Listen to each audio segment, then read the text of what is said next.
muchas gracias a cada uno de ustedes por su participación en esta sesión inaugural del año académico de gestión.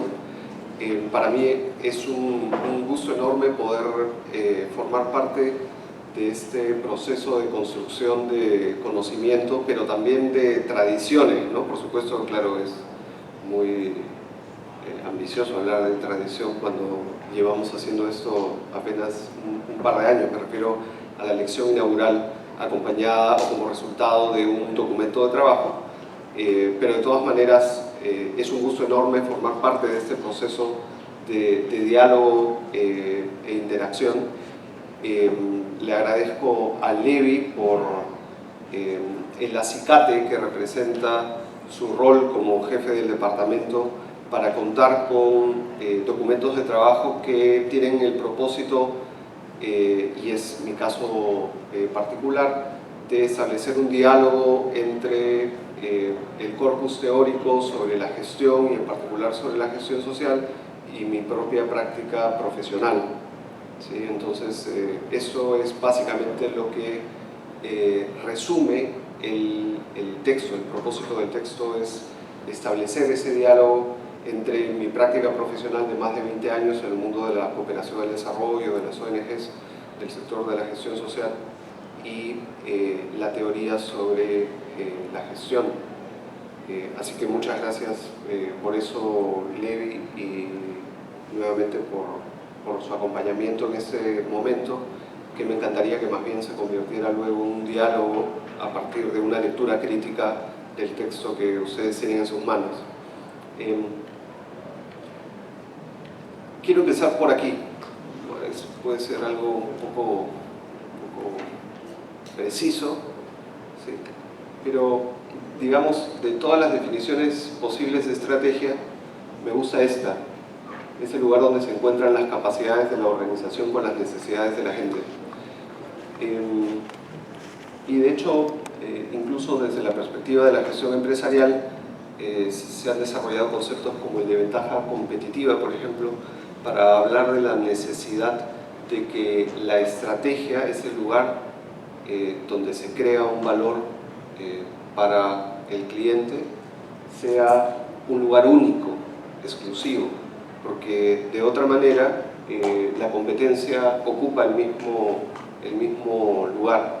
Entonces, el concepto de estrategia desde la perspectiva de gestión social no es distinto en ese sentido de crear una posición que genere valor, pero no, desde mi punto de vista, no es tan relevante el aspecto, digamos, de desplazar, digamos, ese lugar, ¿sí?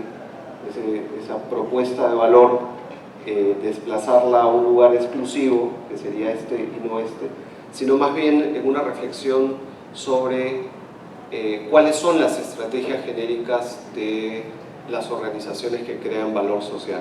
Eso ha sido también parte de la reflexión y que está ahí en el texto. Desde la perspectiva de la gestión social, ¿cuáles serían esas estrategias genéricas? Lo mismo que habla Porter de las estrategias para una empresa, diciendo que no hay en verdad muchas opciones y que incluso las empresas tienen que hacer trade-offs, ¿no? Tienen que hacer elecciones. Una vez que eliges un campo, ya no puedes elegir otro. Entonces, parte de la conversación que quiero establecer ahora con ustedes tiene que ver con esa pregunta que yo me hice en algún momento. Bueno, pero para el caso de las organizaciones que crean valor social, ¿cuáles son esas estrategias? Y me gusta la definición porque hay tres elementos que son en los que me quiero centrar y que reflejan un poco el relato de mi texto, y es el de las capacidades de la organización y el de las necesidades de las personas. Y de hecho el texto también se pregunta sobre cuáles son esas capacidades que requieren las organizaciones para crear valor social. Entonces hay una reflexión en torno a las estrategias genéricas de reflexión de creación de valor, pero también hay una reflexión sobre ¿y cuáles son las capacidades que necesitan estas organizaciones para crear valor social? ¿Sí? Pero al mismo tiempo necesitamos hacernos la pregunta de ¿y cuáles son las necesidades de la gente? Estamos acostumbrados a que el mercado, la política pública, responda con una serie de productos, de bienes o servicios, a algo que aparentemente son necesidades infinitas, ¿no? Inacabables. Entonces necesitamos también una reflexión un poquito más desde el campo de la filosofía en relación con ¿y qué es una necesidad para un ser humano? Entonces son esos tres grandes temas los que van a encontrar ustedes a lo largo del texto.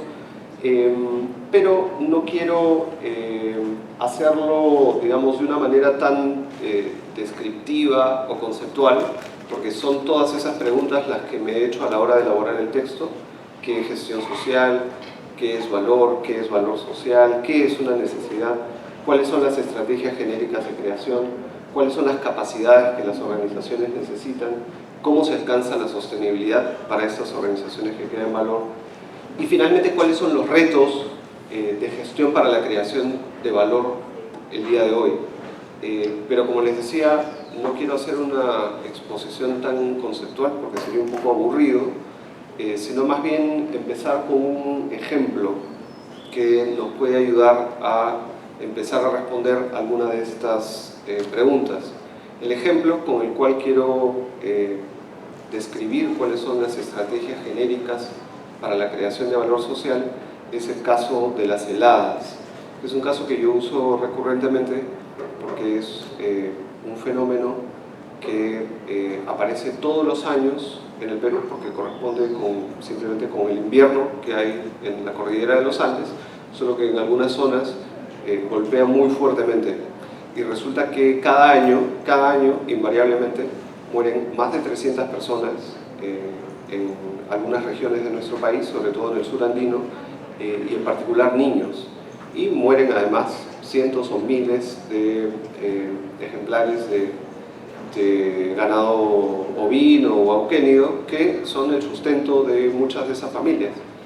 Entonces es una situación aparentemente como de emergencia, pero que sucede todos los años. Y deberíamos estar en condiciones de dar una respuesta estructural a ese problema. Entonces, quiero construir el ejemplo de las estrategias genéricas de creación de valor a partir de este ejemplo. ¿Qué es lo que las organizaciones que crean valor normalmente hacen frente a las heladas?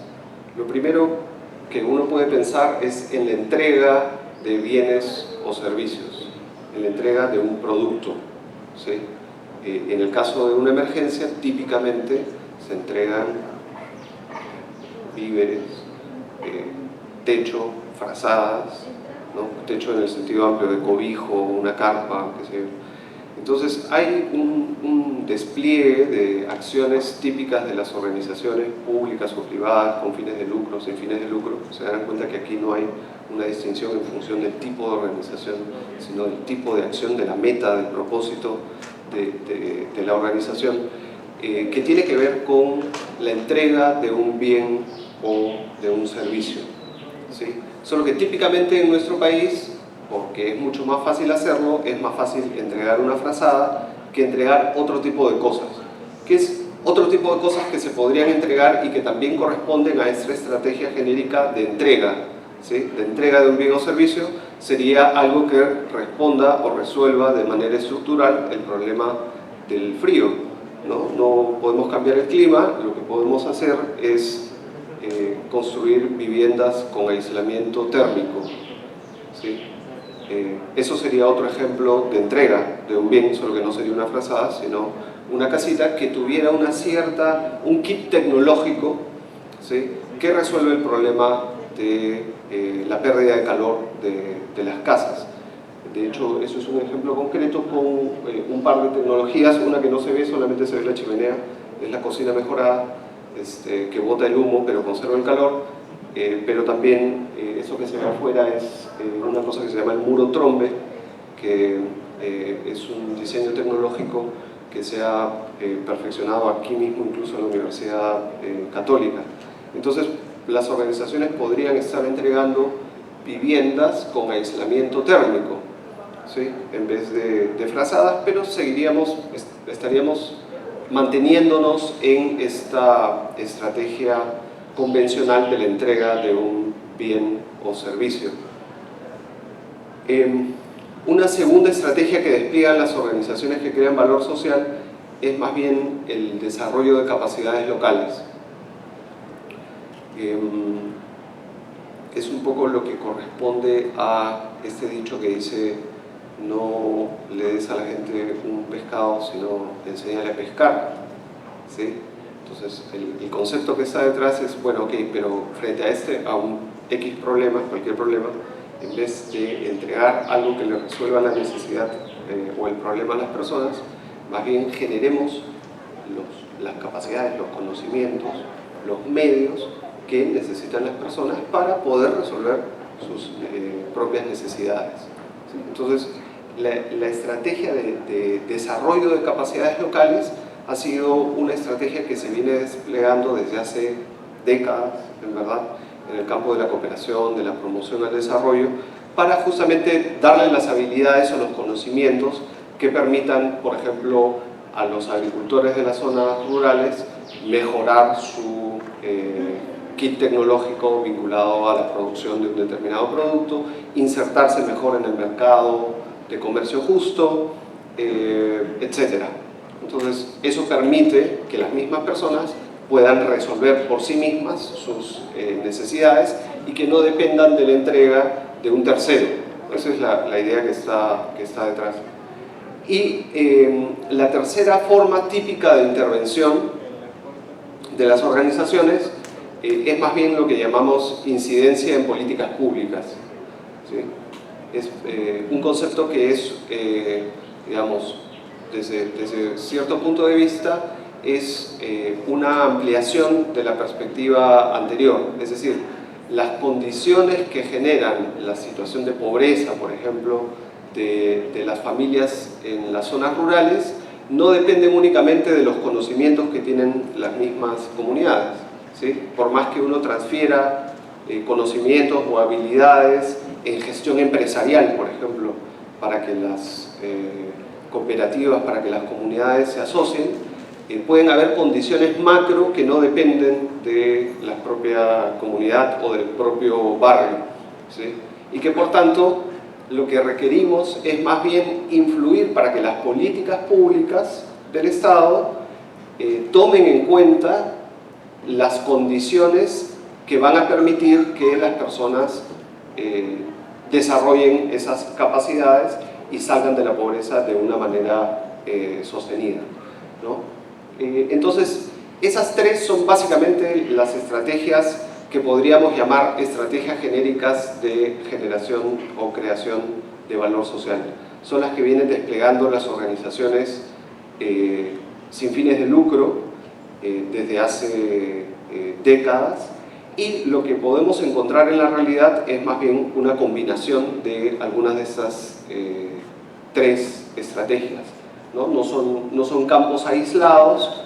Muchas de las organizaciones que trabajan en la atención, por ejemplo, en la entrega de algún bien o servicio, al mismo tiempo trabajan en el desarrollo de capacidades. Pero lo que quiero sostener aquí es que las tres estrategias van delimitando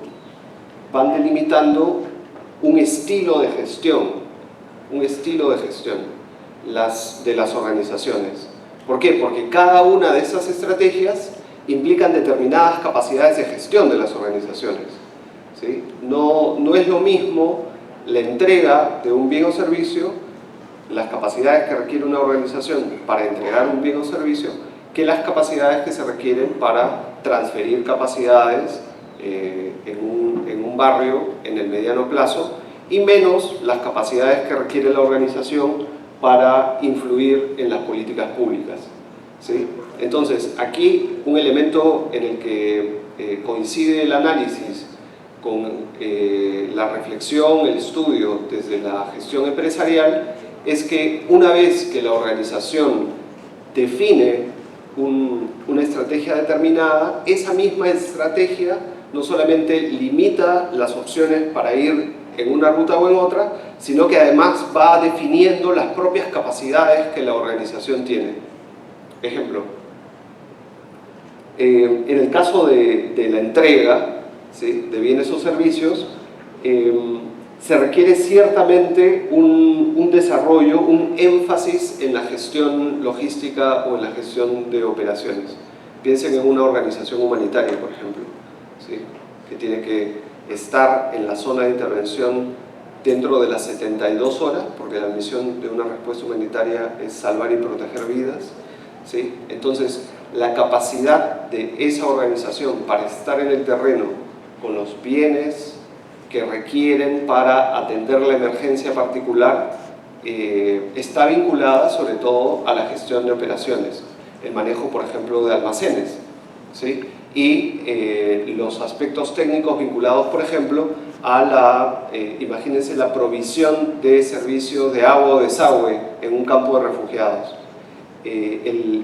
La maestría que se requiere para la entrega de un servicio de provisión de agua segura y de servicios de saneamiento en un campo de refugiados, es decir, que aparece de la noche a la mañana, es muy específico y muy distinto a las capacidades que desarrolla una organización que más bien está establecida en el largo plazo en un barrio popular o en una comunidad campesina, ¿sí? El tipo de capacidades que desarrolla la organización para entregar el bien que llamamos desarrollo local, sea desarrollo económico, participación política, el conocimiento en una habilidad específica, requiere otro tipo de competencias, ¿sí? Entonces, aquí lo que estoy tratando de hacer es como sistematizar, ¿sí?, la expresión de la gestión para cada una de estas elecciones estratégicas.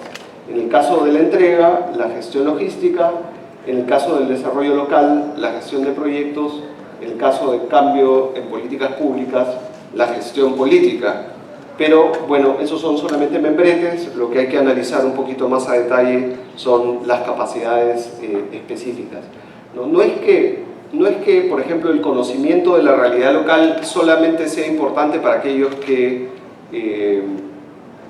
trabajen en desarrollo de capacidades, pero no es lo mismo el conocimiento de la realidad local y la relación con los grupos de interés local que tiene una ONG enraizada en una comunidad campesina durante 10 o 15 años, que el conocimiento de la realidad local que se requiere, por ejemplo, para la entrega de este servicio de agua y desagüe en el contexto de una emergencia, ¿sí? Basta hacer una evaluación de daños y un análisis de las necesidades rápido y empezar a operar, porque el objetivo es salvar vidas, no es responder a partir de la pertinencia social respecto a cada una de estas necesidades que se quieren desarrollar. Y lo mismo para el caso del cambio de políticas, ¿no? Aquí hay ciertas habilidades distintivas, como por ejemplo la construcción de alianzas con grupos de interés diversos, porque de lo que se trata en el cambio de políticas públicas es de rebalancear las relaciones de poder, ¿no? Las políticas públicas expresan un statu quo de las relaciones de poder respecto a los grupos de interés vinculados a esa política determinada. Por tanto, cambiar las políticas públicas implica rebalancear las relaciones de poder, y la única manera de hacerlo es a partir de la construcción de alianzas con grupos de interés diversos, no con tu aliado natural, ¿sí? No la ONG trabajando con la comunidad campesina, que es más bien lo usual, no con el aliado cercano, con el amigo. No, es más bien establecer alianzas con empresas, con algún área del sector público que está interesado en los temas que la organización está tratando de cambiar, ¿no? Por ejemplo, consulta previa con la Defensoría del Pueblo, por decir algo, y por tanto los conocimientos y las capacidades de la organización que quiere hacer incidencia en políticas públicas pues será bastante distinto que aquellos que trabajan en otra de las estrategias genéricas.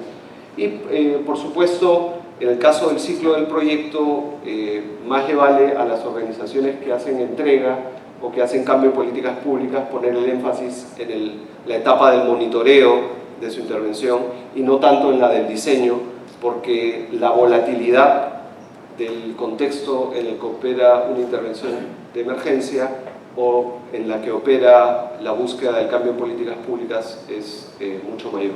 Entonces, hay determinadas estrategias genéricas que limitan las capacidades, la orientación de la intervención de la organización, pero además esa elección estratégica a su vez impone el desarrollo de ciertas capacidades específicas, ciertos estilos de gestión específicos para las organizaciones.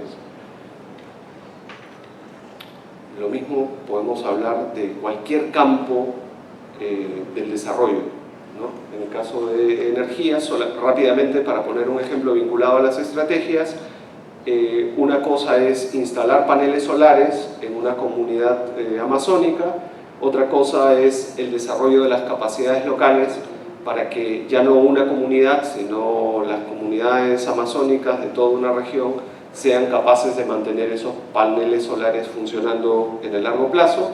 Y una tercera distinta será ya no intervenir para contar con instalar los paneles solares en las casas de las familias, o ni siquiera para que tengan las capacidades, el tejido económico y social para que esos paneles funcionen cuando se malogran, sino influir en el Estado para que sea una política pública, como de hecho existe el Programa Nacional de Electrificación Fotovoltaica, que se aprobó hace un par de años, y lo que busca es más bien instalar cientos de miles de paneles solares en las zonas rurales de la sierra y de la selva, que no van a contar nunca con el sistema integrado nacional, porque son muy pequeñitas como para que valga la pena en términos económicos hacer un tendido eléctrico del sistema integrado nacional. Entonces, para ellas, paneles fotovoltaicos no es la solución ideal, pero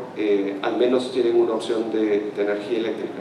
Entonces, el tipo de trabajo que hace la organización será diferente si es que opta por alguna de estas estrategias o cursos de acción. Ok, eso en relación con las estrategias. Quise entrar de frente a este tema de las formas de intervenir de las organizaciones. Pero hay una pregunta previa, que es la que les mencioné al inicio y que también animó la redacción del documento. Y es, bueno, pero ¿qué capacidades requiere la organización para crear o generar valor social? ¿Qué capacidades básicas requiere una organización que quiere, frente al problema del friaje, encontrar una solución sistémica, frente al problema del reciclaje, generar una solución de largo plazo, ¿sí? Y aquí básicamente recurro a lo que plantea Mark Moore, un profesor de la Escuela Kennedy de la Universidad de Harvard, en el sentido de que las organizaciones solamente requieren desarrollar 3 grandes capacidades, que son una visión, es decir, una mirada de largo plazo respecto a cómo se puede solucionar un determinado problema, la visión, la capacidad de movilizar apoyo y recursos de la sociedad detrás de esa visión, ¿no es cierto? No solamente hay que soñar bonito, sino que hay que tener la capacidad para conseguir apoyo de la sociedad. Y finalmente, capacidad operativa, es decir, capacidad para transformar esos recursos en gestión efectiva, en el producto, en la solución que la organización está ofreciendo. Entonces, son básicamente esas 3 capacidades y no más que esas 3. En el caso de la visión, no solamente es este sueño, como en el sentido de una ensoñación, como un deseo vago respecto a una solución, sino una propuesta concreta, viable, pertinente, ¿no? Por eso el ejemplito en este caso de la vivienda de aislamiento térmico no es solamente qué bueno fuera que hubiera una solución para aislar el frío de las casas, sino un modelo viable técnicamente, socialmente, financieramente, etc.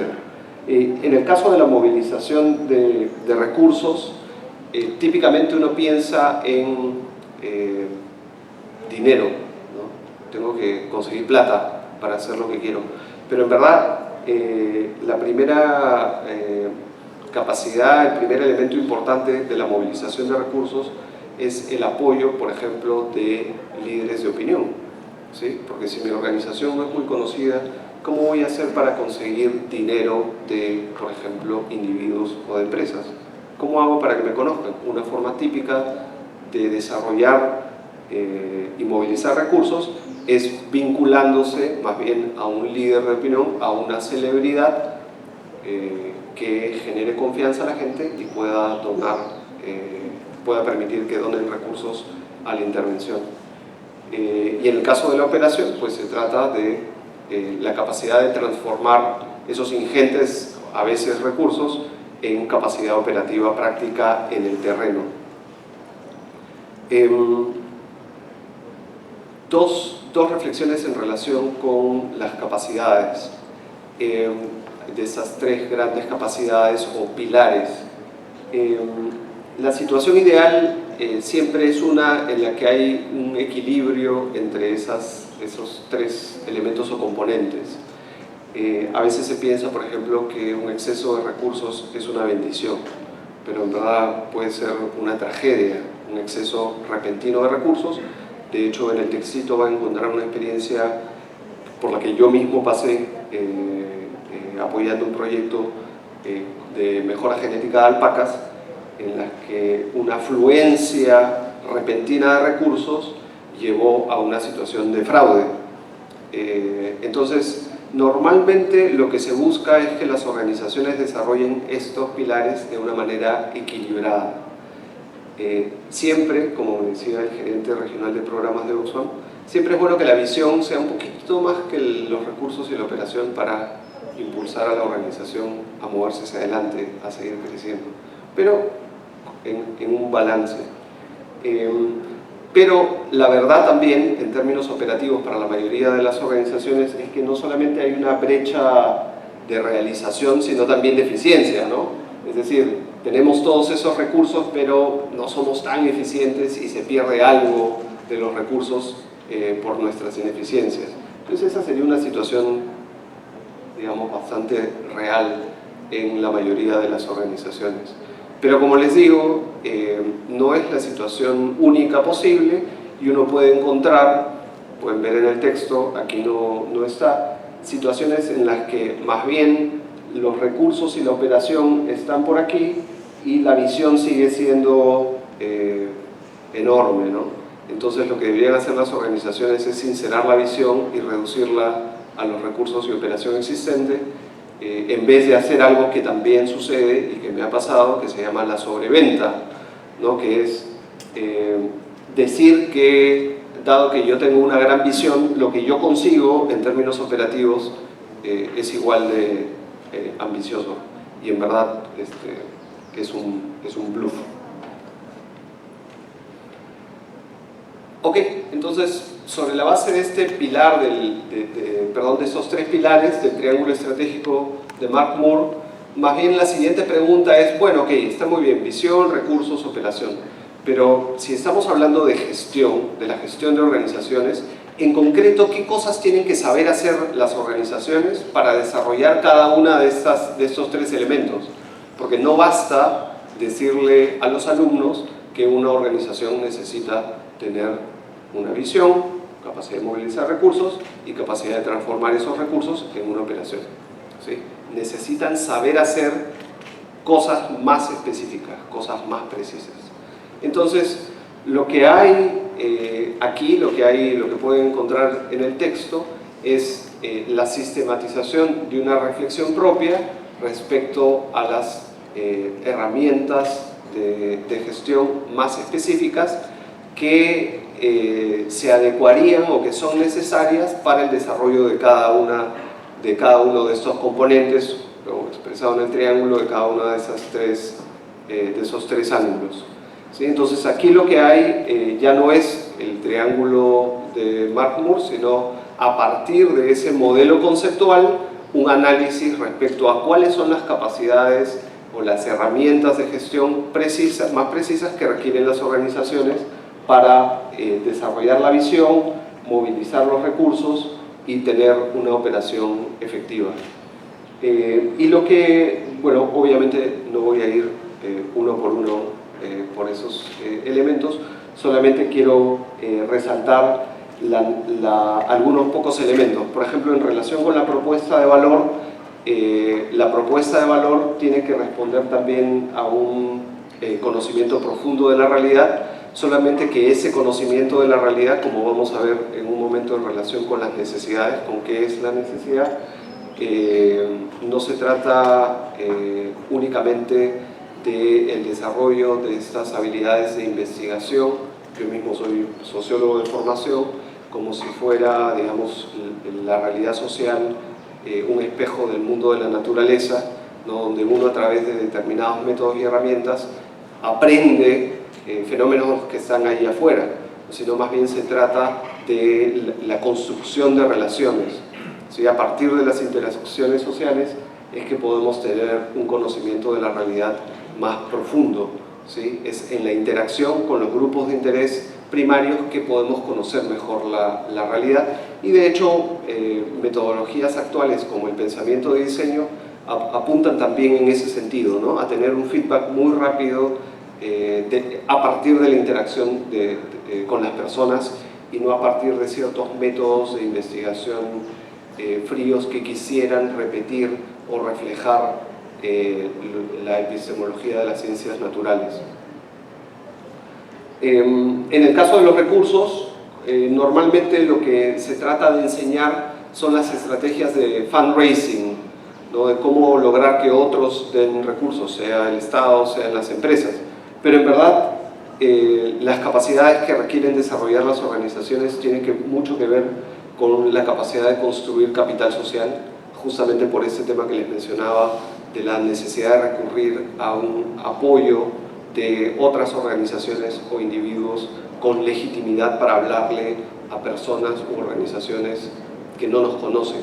Entonces, el tema de la construcción de capital social es muy importante, como el tema de la comunicación estratégica, porque hay organizaciones que pueden hacer muy bien su trabajo, pero que no comunican, ¿no? Nadie sabe que están haciendo un trabajo importante. Y el de la gestión de riesgos, porque uno de los activos más importantes con los que cuenta una organización es su reputación. Una vez que la organización pierde su reputación, pues la capacidad de movilizar recursos disminuye drásticamente. Y en el caso de la operación, bueno, ahí ustedes pueden ver que están más bien elementos muy vinculados a nuestros propios ejes formativos, como la gestión del talento, la gestión financiera, como en el caso de la comunicación estratégica para la movilización de recursos. Entonces hay elementos propios de la operación que tienen que ver con la gestión de los recursos humanos, la gestión financiera, pero también la gestión del conocimiento para que la organización sea capaz de aprender de su experiencia e incorporar elementos que le va a permitir en un siguiente momento acercarse mejor a su visión. Y este elemento de la gestión según la estrategia tiene que ver con lo que les mencionaba hace un momento, en el sentido de que la estrategia delimita las habilidades, los estilos de gestión, ¿no? Si es una organización humanitaria, pues la gestión logística y así sucesivamente. Por supuesto, la propuesta de valor puede ser en cualquier campo que tengamos en la cabeza, y cada una de esas propuestas de valor va a implicar una determinada capacidad para acercarse a un sector de la sociedad que pueda movilizar recursos para cada una de nuestras metas. No es lo mismo la educación intercultural bilingüe que el comercio justo, no es lo mismo la entrega de viviendas térmicas o un refugio para niños, como hace Aldeas Infantiles, que trabajar por los derechos del consumidor. algo que hace 20 años ni siquiera existía el concepto de derechos del consumidor, y Jaime Delgado constituyó una organización que se llama ASPEC para instalar el tema de los derechos del consumidor en la agenda pública, y ahora existe incluso legislación vinculada a los derechos del consumidor. Entonces, las propuestas de valor no implican únicamente aspectos puntuales de entrega de un bien, sino que también tienen que ver, y sobre todo, con visiones respecto a cuál es la sociedad en la que queremos vivir, y los temas de los derechos son ahí muy importantes. Ok, eso en relación entonces a estas capacidades que requieren las organizaciones para generar valor. La siguiente pregunta que debemos hacernos es: ok, pero ¿y qué cosa es valor? En particular, ¿qué cosa es valor social?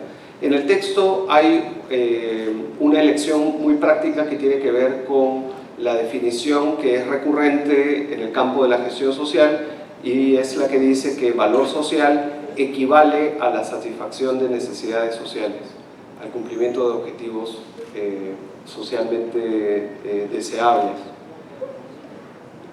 En términos operativos, en términos prácticos operativos, basta esa definición.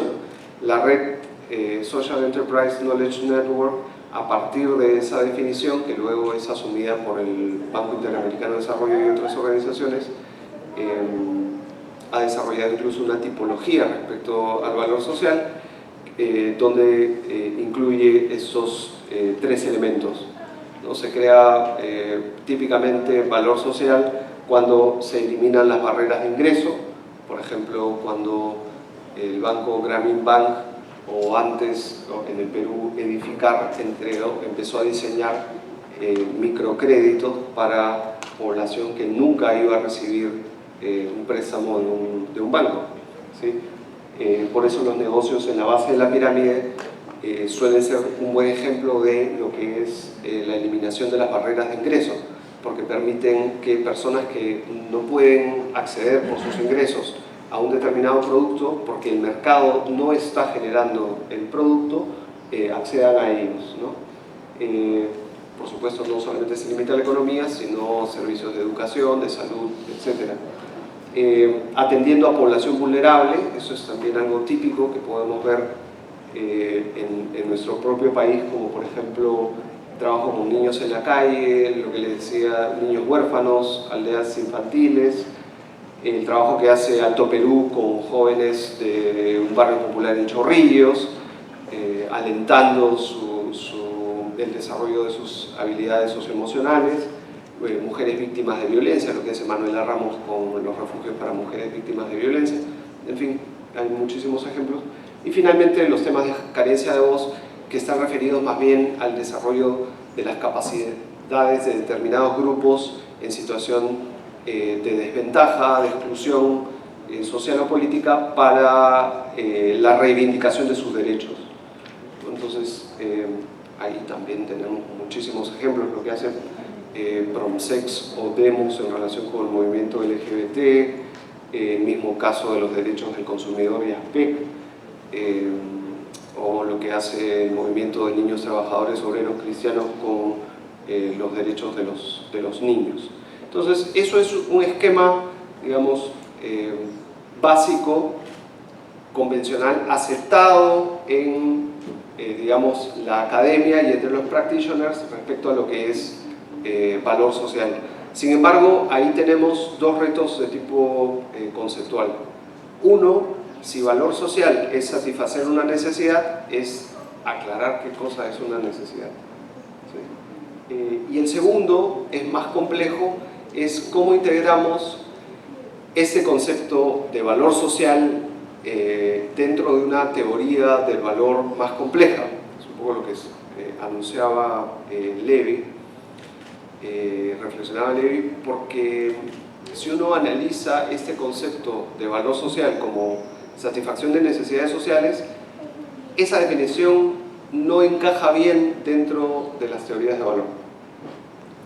Si uno ve los mismos documentos, lo que se hace es una oposición bastante binaria, a veces maniquea, entre valor económico y valor social, ¿sí? Pero no son dos conceptos que conversan. Valor económico suele estar vinculado más bien a la generación de utilidades, de excedentes, y valor social a este tema de las necesidades.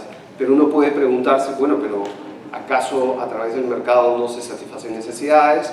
¿O a través de la generación de valor social no se puede generar también utilidades para realizar valor social? Entonces hay un trabajo ahí conceptual que realizar.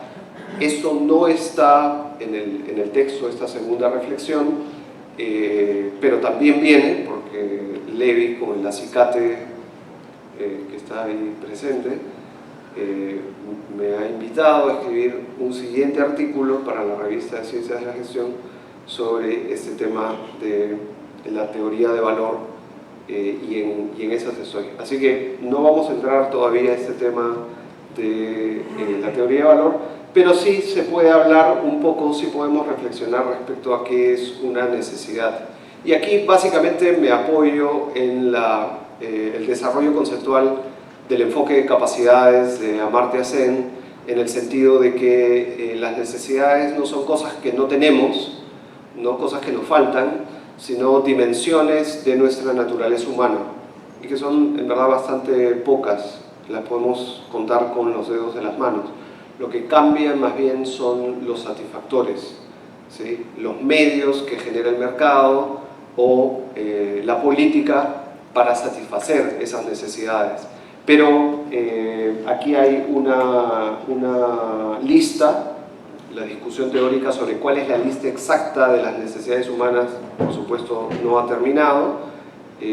Martha Nussbaum tiene una lista de 10.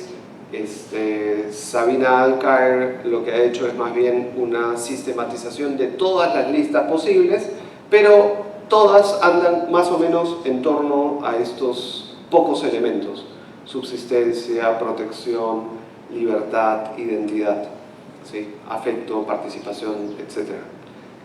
Y lo que cambia, como digo, son los medios para satisfacerla. Ahora, ¿cuál es la reflexión pertinente aquí? Que algunos de esos medios no satisfacen la necesidad, sino que la destruyen. Comparen, por ejemplo, la leche maternizada con la lactancia materna, ¿sí? La lactancia materna es una práctica social que muchas organizaciones sociales buscan promover y proteger, porque desde el mercado está la fórmula, que claro, se originó originalmente para aquellas madres que efectivamente no podían dar lactar y que por tanto satisface una necesidad, y se ha convertido más bien en un problema de tipo social, porque la lactancia materna lo que hace no es solamente satisfacer la necesidad de subsistencia, sino que también genera identidad, genera afecto, genera incluso a través del calostro antibióticos naturales, le da al niño antibióticos naturales. Entonces ahí hay, digamos, un buen ejemplo de un satisfactor de una necesidad que tiene incluso un efecto sinérgico. Y más bien hay otros satisfactores que lo que hacen es destruir necesidades, como el armamentismo. Pensamos que nos da protección, pero nos quita libertad, seguridad. El clientelismo nos vuelve pasivos. El paternalismo también. Hay muchas intervenciones humanitarias en zonas donde hay inundaciones recurrentes, por ejemplo en el lago Titicaca. Muchas comunidades se han acostumbrado a esta situación en la que apenas hay la inundación, la crecida natural del lago y la inundación de los ríos, es que la gente se sienta en la orilla a esperar que alguien venga a entregarles cosas. Entonces hay que tener cuidado con cuando decimos sí es satisfacción de necesidades, sí es entrega de bienes o servicios, es preguntarnos si es que al hacerlo estamos realmente satisfaciendo una necesidad o si estamos más bien destruyendo alguna otra. Entonces la definición que debemos tener es un poquito más amplia, que diga que al menos en relación a la creación de valor social se satisfacen necesidades sociales sin destruir otras. Eso es lo mínimo. Y un elemento adicional es que en esta perspectiva del desarrollo humano, este proceso de creación de valor social implica, pues, por tanto, esta ampliación de la libertad, ¿no? De la capacidad de que la gente tenga control sobre sus propias vidas. No podríamos aceptar que llamemos valor social a la dependencia o la insuficiencia del control de la vida de las personas. Y por eso planteo una definición de gestión social que no solamente es la capacidad de las organizaciones para crear valor social, sino el desarrollo de las capacidades sociales para ampliación de la libertad humana. Esa es una propuesta teórica que está vinculada al enfoque de capacidades, por supuesto. Ahí no hay nada nuevo, pero sí para reflexionar un poco más, ¿no? Sobre la gestión social, si es que realmente nos lleva a la ampliación de las capacidades sociales, no solamente del individuo, sino de las capacidades de la misma organización para crear valor. Eso es, digamos, una tesis que necesita ser discutida. Último punto, si es que todavía aguantan, retos de la gestión. ¿Por qué? Porque todos estos elementos no se dan en un contexto abstracto, sino que se dan en momentos de cambio muy fuertes. Esos momentos de cambio tienen que ver, por ejemplo, con la globalización, con el desarrollo de las tecnologías de información y comunicaciones, con los cambios en las prácticas de estas mismas organizaciones. Por ejemplo, todos sabemos, en el contexto del desarrollo del crecimiento económico del Perú, país de ingresos medios, por tanto los fondos de la cooperación se han reducido. Entonces hay una serie de elementos coyunturales que influyen sobre estas organizaciones que están trabajando. Entonces, también a partir de la revisión bibliográfica y de una reflexión propia, he podido identificar que todos estos elementos anteriores están a su vez marcados por 5 retos que las organizaciones tienen que enfrentar. El primero, el reto de medir resultados, por este asunto de la capacidad de movilizar recursos, no solamente de hacer bien el trabajo, sino de mostrarlo y demostrarlo, ¿sí? Las organizaciones tienen que contar con una métrica que les permita mostrar sus resultados ante sus públicos de interés. Eso es algo que no está muy bien desarrollado entre las organizaciones que crean valor social. Y hay una pregunta de fondo, y de ahí el interés de algunos profesores de constituir un grupo en torno al tema de medición de valor, porque ¿cómo aprendemos esto, no? ¿Cómo se mide que hemos desarrollado la capacidad de empoderamiento de las mujeres? ¿Cómo se mide eso? ¿Sí? Entonces hay un tema ahí, hay un reto que es conceptual, pero también operativo, que tiene que transformarse, descender en términos de una herramienta concreta que permita a las organizaciones medir sus resultados, ¿sí? Un segundo reto que es también indirectamente vinculado a eso, que es el de la transparencia y rendición de cuentas, porque hay un contexto internacional donde los ciudadanos en general somos más conscientes y más demandantes respecto a cómo se están usando los recursos públicos. Exigimos a las empresas que también rindan cuentas, y también esta ola de la rendición de cuentas ha llegado a las organizaciones sin fines de lucro, las organizaciones que crean valor social. Las empresas están tratando de hacer sus reportes de sostenibilidad, si quieren participar en la bolsa de valores tienen que hacer sus publicaciones, ¿no? Entonces lo mismo está empezando a suceder para las organizaciones sin fines de lucro. Tercer reto, el de movilizar recursos, y aquí el reto tiene que ver con este cambio del contexto de la cooperación por el incremento de los ingresos medios en el país, pero tiene que ver con un reto más grande, y es que con las plataformas de tecnologías de la información que existen ahora, las organizaciones tienen incluso potencialmente una base de apoyo mucho más grande. Pueden movilizar recursos en cualquier lugar del planeta, pero al mismo tiempo están sometidas a todos los potenciales donantes, estamos sometidos a un bombardeo enorme de iniciativas de todo tipo, ¿sí? No sé si ustedes se han inscrito en estas páginas como Change.org o Avast, ¿no? Entonces todos los días recibimos mensajes respecto a una causa social, un tema que es importante, una razón por la cual tenemos que luchar y a veces necesitamos colocar recursos. Bueno, antes existían relaciones permanentes, vínculos permanentes entre organizaciones del Perú, por ejemplo, como organizaciones del norte. Eso existe, por supuesto, pero en mucho menor medida. Entonces, ahora las organizaciones tienen el reto de poder movilizar recursos, ya no en estos, digamos, marcos institucionales tan formales, sino en un, digamos, mercado un poco más abierto, donde es el ciudadano del Perú o el ciudadano de cualquier otro país el que es llamado a apoyar, ¿sí? Y hay plataformas, por supuesto, muchas plataformas en línea que tratan de vincular justamente la oferta de recursos potenciales con la demanda de las causas sociales de las organizaciones.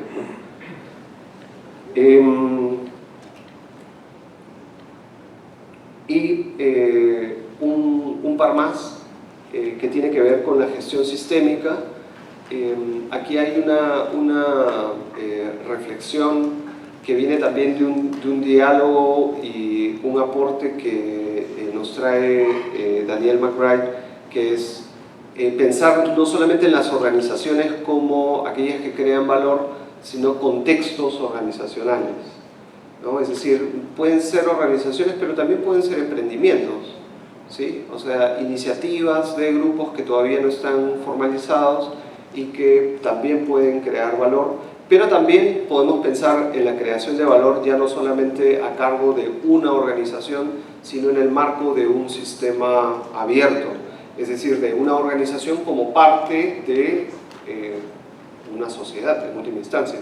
De hecho, en el texto cuento un caso de la visita que hice a una minera en el norte del país para ejemplificar cómo es que el análisis de esta empresa centrada en sí mismo, relacionándose con los distintos interlocutores solamente en función de sus objetivos de corto plazo, le impidió ver que habían problemas más allá de su propio interés específico, que era demostrar un uso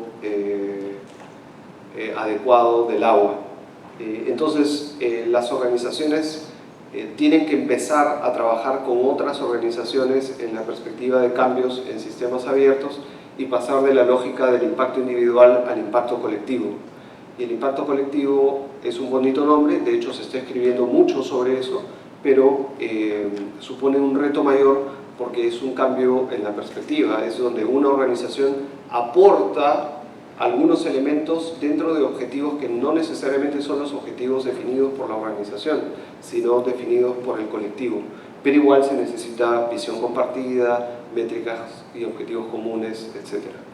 Y finalmente, el tema del reto tecnológico, porque como les decía, claro, para las organizaciones más jóvenes, este tema, el reto tecnológico, quizás no es un reto porque están acostumbradas a usar ya, por ejemplo, las plataformas de internet, o incluso generando sus propias plataformas para conectar la oferta y la demanda, pero para organizaciones más tradicionales o incluso empresas que están creando valor social, el tema de la tecnología es una gran oportunidad para conectarse con el mundo, pero supone en verdad un cambio en las formas de trabajar, mucho más vinculada a un entorno virtual que a relaciones cara a cara. Eso es. Muchas gracias.